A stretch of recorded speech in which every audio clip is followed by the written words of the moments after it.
Time now to bring in David Tereshchuk. It's time for the Media Beat. David joins us on a Friday morning here on Robin Hood Radio. We also rebroadcast David during the weekend and after our 12 noon news the following week. David is also a PBS television correspondent reporting on ethics and belief. And, of course, he has his own website, which is themediabeat.us. Good morning, David.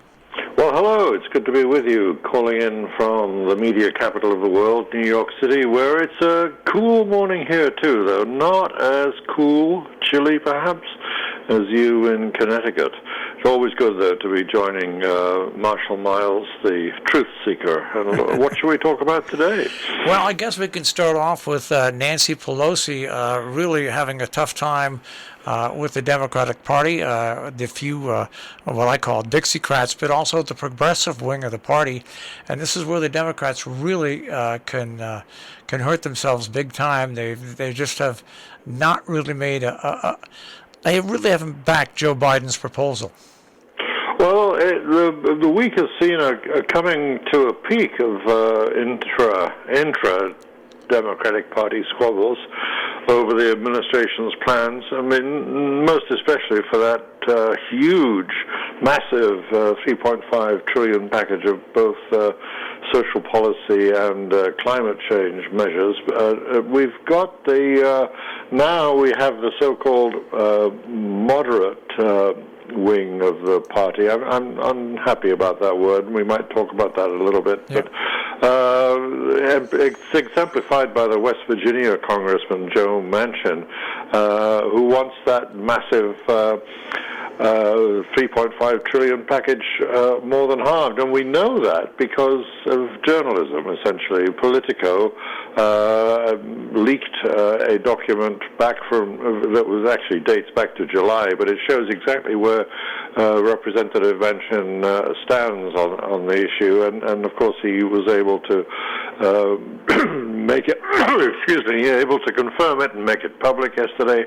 And altogether, it's emblematic of the problems that are facing the Democrats. It's all taking place against the backdrop of congressional agreement or non-agreement being on the block in several areas. There's that massive social policy and climate change package, of course, but there's all, which is now delayed as of only yesterday, because Speaker Nancy Pelosi recognized she didn't have the votes for it, and unhappy progressives again, as you mentioned. Maybe they'll pass it today. We'll see. And then on top of that, there's the somewhat less massive infrastructure bill, and supposedly it's partisan because it already has passed in the Senate with an almost score, I guess, of Republicans supporting it. But now the House Democrat managers postponed a vote on it, not having those votes because of the intra-party squabbling. And then the list goes on of problems, legislative problems besetting the Democrats, and of course getting no help whatever out of very recalcitrant Republicans here. The next comes the government spending overall.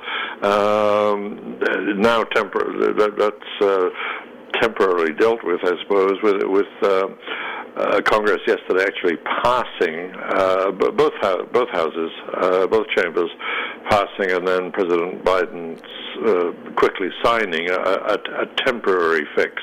The government has money now until December, so some of the pressure is off. And the national debt, the level of the national debt, the limit on it that allows government to go on spending at all is also at issue. And altogether, it paints a pretty distressing picture of our legislators. I keep using the word squabbling. I mean, it's somewhat diminishing, and we should be clear that very important issues of principle and practice are at issue here. But it's not a good look for the party that supposedly is in is in power in three different venues: the White House and both parts of Capitol Hill. It's not a good look, and of course, politicians are always concerned about a good look, especially when the midterm elections are approaching, as they are next year. Yeah, it's a strange time, and it's just like there's an old saying, and my grandmother was the first woman on the Democratic State Central Committee in Connecticut a billion years ago, and when she got together with other Democrats, as far back as the 50s, they used to say Democrats love to eat themselves, where Republicans can somehow... Sorry, go on. I'm taken by the idea of cannibalism in the Democratic Party, but go on. What about the Republicans? And the Republicans seem to always they don't care about the polls. They just get together and push and do what they want to do, and the Democrats just don't. It's an amazing thing to witness, and it happens every time they get in power. I mean, when Barack Obama was president, his first term, he didn't get much support from, even though he got his major legislation passed. I mean, they really just didn't go out on the limb for him and push for his agenda either. And look what happened to them 2 years into that presidency. With the shellacking that they got in the midterms then, yes, it's a great word from Obama himself. The Democratic Party got shellacked. And it's not an unusual phenomenon in Western democracies. I mean, it's true of my original home country too. The Labour Party is renowned for cannibalizing itself, who needs an enemy when you've got the Labour Party members of Parliament? One MP himself actually said to me once that he had a lot more fear of his own side than he had of the Conservatives on the other side. It's pretty amazing. A story that really caught my attention this morning, and I'm going to throw it at you right now, and that is from BBC. A French ex-officer he passed away and left a note. There's been a 35-year hunt for a serial killer. Well, it turns out it's this officer who died, and it finally will clear the cases of almost 35 murders. Yeah, it's a pretty shocking notion that within your security forces you have an uncaptured, continually operative serial killer. It's a shocking thought. And it coincides. They're not exactly parallel at all, but it coincides with a huge case in the UK where an active, until very recently, still operating police officer who was responsible for a terrible murder of a young woman recently, and he's just been sentenced to a life sentence, and a life sentence which in this case the judges make clear absolutely means life. He will undoubtedly die in jail. But it has caused, of course, a shudder to go through the entire population, and maybe this is true of the French too. I haven't been following that case as closely as the British one, but in Britain's case, women especially are expressing an enormous degree of lack of confidence in the police force. To think that this could happen, the poor woman was stalked by this police officer and murdered in a particularly brutal way. But as the case has been rehearsed and re-examined during the course of the trial, it's become clear that this was entirely avoidable. There were many flags, there were many signs that this particular individual was a dangerous case. And yet nothing was done about it until he did the worst thing possible and killed someone.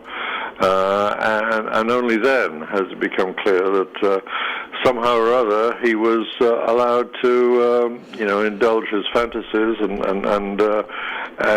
not like the French case, do it time and time again. But once, of course, is certainly enough. And And that case has made many people in the United Kingdom think, very seriously about how much they can trust the police force. All right. Of course, this is the Media Beat with David Tereshchuk. And David, are you ready for your for the call to the post here? Well, let's hear the fanfare. Yes.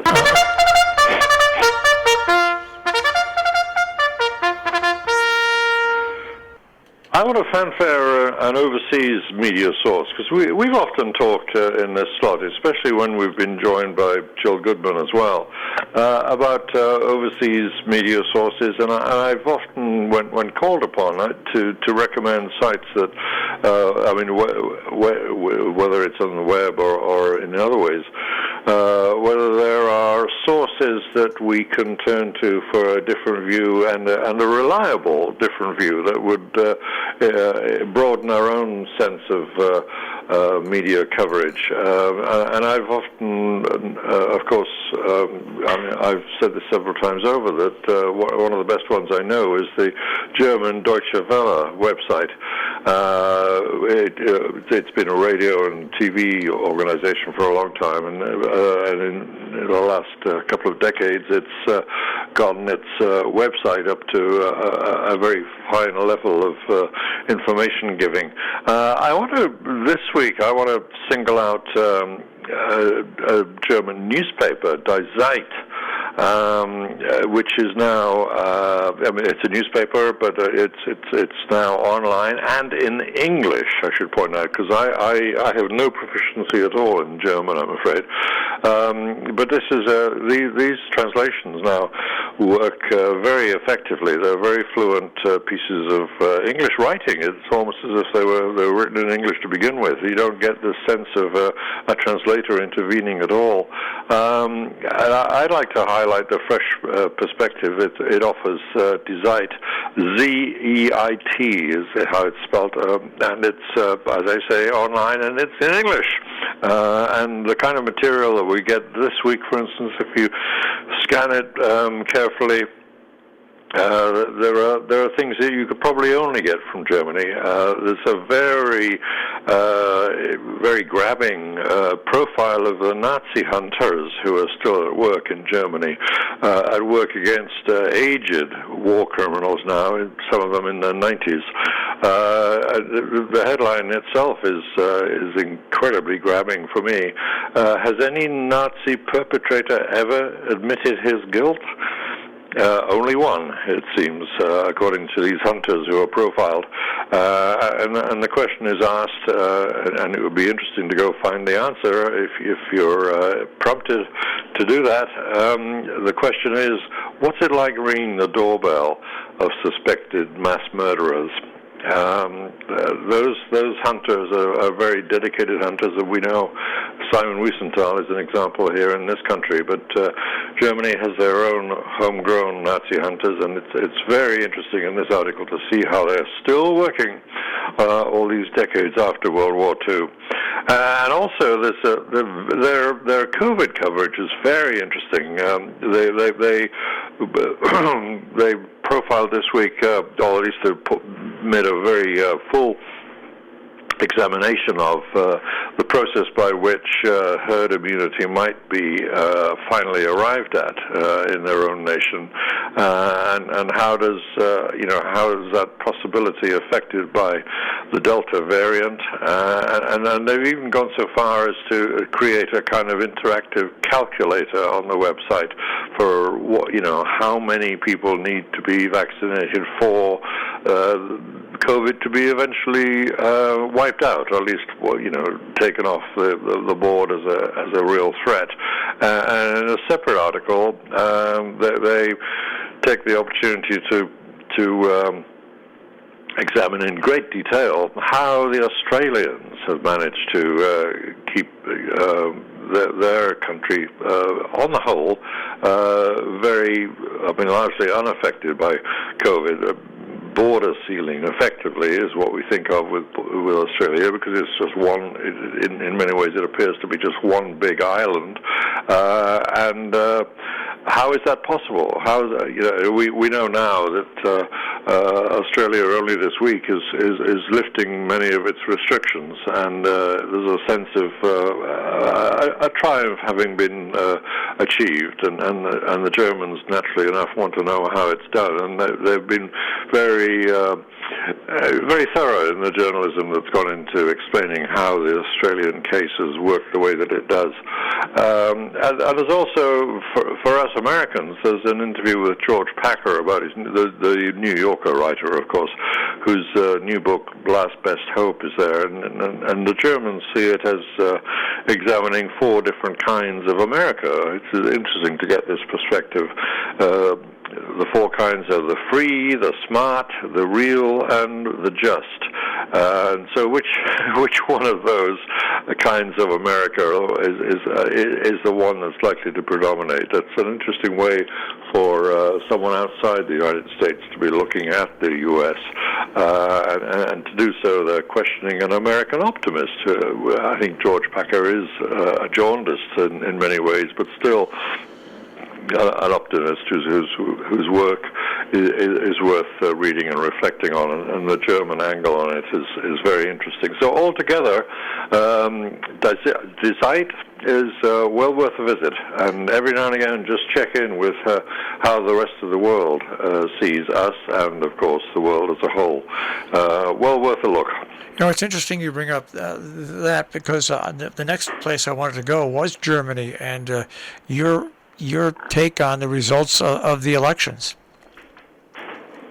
Well, the pendulum swings. That's true of most Western European and Western democracies generally. That's the point of elections. So, and broadly speaking, although Germany is a particular example of pretty much a multi-party state, though it's narrowed down in the recent elections in the wake of Angela Merkel, the long time, something like 17 years in power. And as she goes, it's boiled down to a 3-party contest. But it's her party that's been the one that's lost, and that's what I mean by the pendulum swinging. That we're now likely to be. I mean, it's still not settled. The voting was so close. Another reflection, I think, on the state of democracy generally in the Western world. So there will be negotiations going on now to see who actually does form Germany's next government. But it's more than likely to be led by the party that got the most votes in this initial decision-making that's taken by the populace as a whole in an election. It's the Social Democrats as opposed to Merkel's Christian Democrats. And so they'll be taking the lead. They'll be attempting to assemble a coalition government. I mean, it could go other ways. If that proves difficult, Merkel's party, the Christian Democrats, could end up cobbling together enough votes with other parties involved. And while they're not in the lead, they may still be able to assemble enough of a party presence, multi-party presence, to actually form a government, even though they weren't the top of the ballot when they voted this week.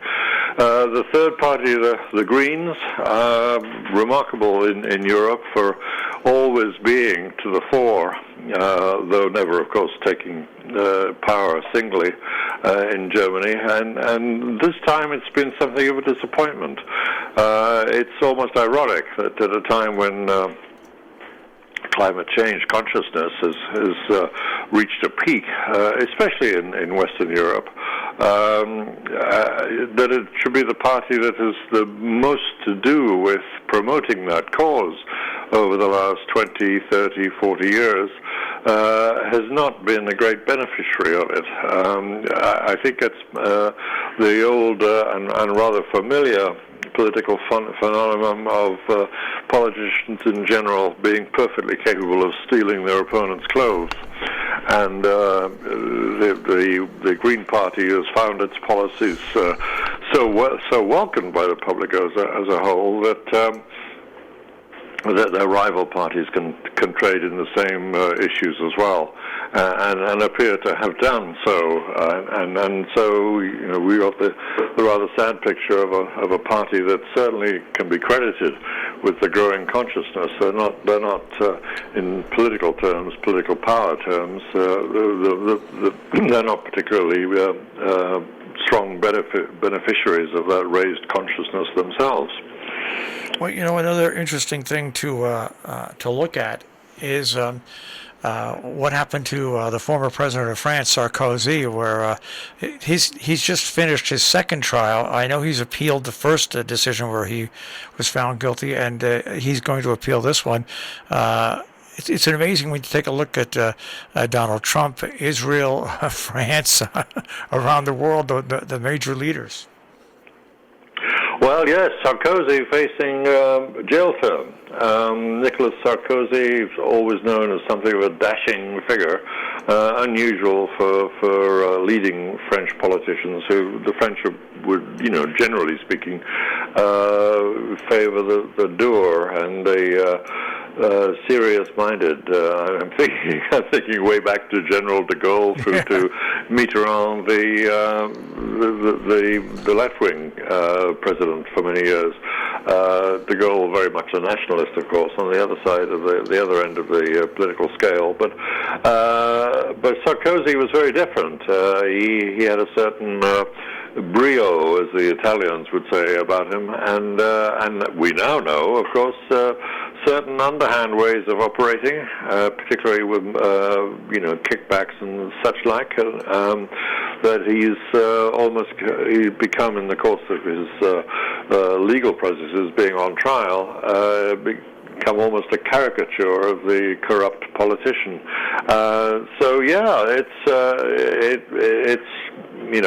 salutary lesson, I think, in how democracies do work. In this particular case, someone who misbehaved in power, in the ultimate position of power, the top office in the country, ends up going to jail. And of course, I could happily zoom to a point almost directly opposite in the globe, way down in the southern tip of Africa, the Republic of South Africa. Its recent president, President Zuma, has been refusing to cooperate with investigations into corruption in his office, directly to be laid at his own door, at his own feet. Massive amounts of money involved in corrupt arms deals in particular, and because of his lack of cooperation, he's been sent to prison. And it's just, I guess, reassuring to know that if you end up with a disastrously corrupt person in charge of your country, it is possible nonetheless, even if it has to wait until he's out of office, they can be called to account, and that's exactly what's happened in France and in South Africa. So I draw no further conclusions about this country, but I think it's salutary to see that the process is possible. All right, and one final note, as if we are not confused enough, this might be good news, it might be bad news. A pill that has been now, everybody knows about it, news release yesterday. Merck has come up with a pill that appears to reduce the risk of hospitalization or death by COVID-19 by 50%. Only about 7% of the patients who received that were either hospitalized or passed away through 30 days following the random test.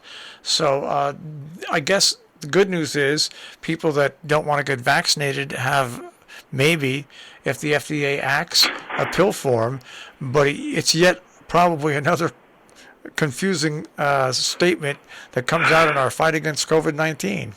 Well, yes, there's so much, as you know, we've often talked about the fire hose of information that comes at us about COVID, mixed in, of course, inevitably with an awful lot of disinformation. You could call it misinformation, but most often it's quite deliberate, so I think it certainly earns the prefix disinformation. But in this case, I guess the jury is still going to be out for some time about how effective an alternative it is. The general consensus of public health experts, of course, and I think we do need to keep focusing on what the general consensus is, even though we get tempted by the novelty of something different, perhaps, or sometimes just it's in the nature of journalism to want to get something that's a little askew from the mainstream to write about, because it's that bit more interesting, perhaps. But we have to hold on to the idea, I think, that the public health experts' consensus is that, of course, we need to build up the reserves, the national reserves of people who are vaccinated, fully vaccinated, and that's two vaccinations in most cases, except for the Johnson & Johnson one, which is a single one, and they can or they cannot, depending on how strong the need is, how old you are, how vulnerable in general terms you might be with any underlying health issues, or how extra exposed you might be if you're a frontline health worker, for instance. In cases like this, the vaccination is bumping up the numbers of the vaccinated is what's most important. That very question that Die Zeit was trying to tackle with its survey of its own country, Germany. We know, and it's interesting to see the administration now getting tough. Joe Biden has turned on the gritted teeth facial expression that he's capable of, and saying that now the dreaded word mandate, which he's tried to stay away from all this time, is now becoming to the fore, and insisting on getting people mandated by as much in the way of a stick as much as any carrots that might be on offer. We need to get the number of people vaccinated up, and that's the main drive that I think the media still needs to recognize is the crucial key to finally defeating COVID in all its new variants as they come along.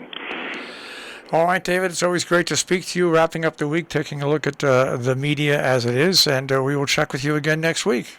I look forward to that. Take care. David Tereshchuk with the Media Beat. Once again, you can find David at themediabeat.us, and you can find this show online at robinhoodradio.com. Click on demand, click on David Tereshchuk with the Media Beat.